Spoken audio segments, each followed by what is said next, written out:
میوزیک آرتیست مجید علیپور.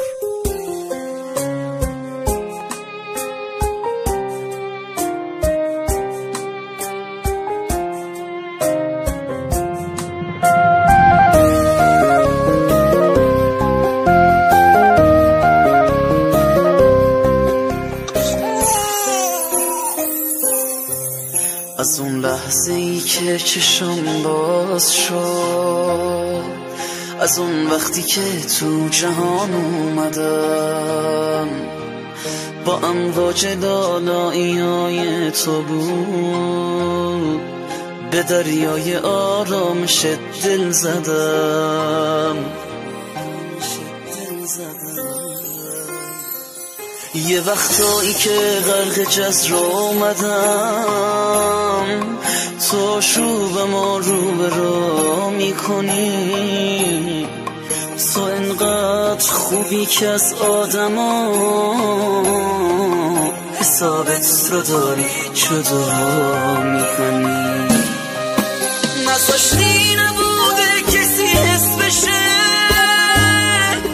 تو روزای دلتنگی و خاطره،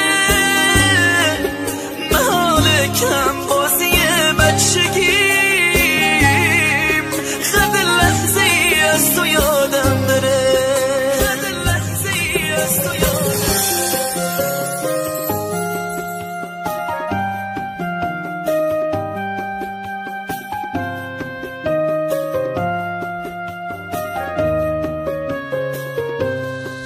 همه بغضانی که گلو تو گرفت، روی صورتت شکل لبخند شد.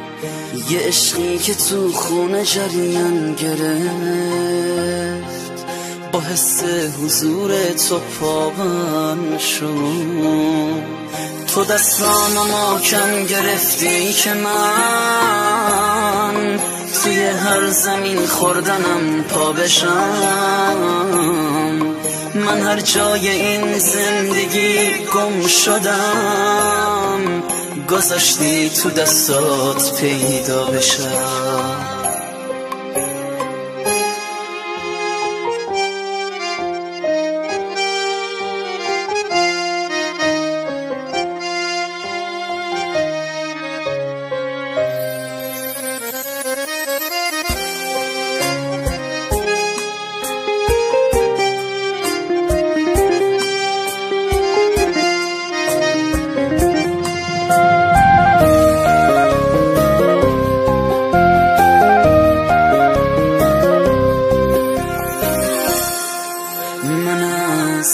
توی الفبای نگاهت به سرمشق چشای تو رسیدم. یه عمری دور من گشتی بفهمم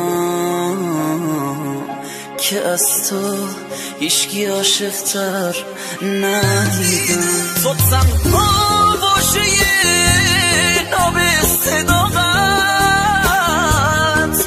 رفیق روزهای بیقراری، کسی که با تمام بد شدنها منو واقعا همیشه دوست داری.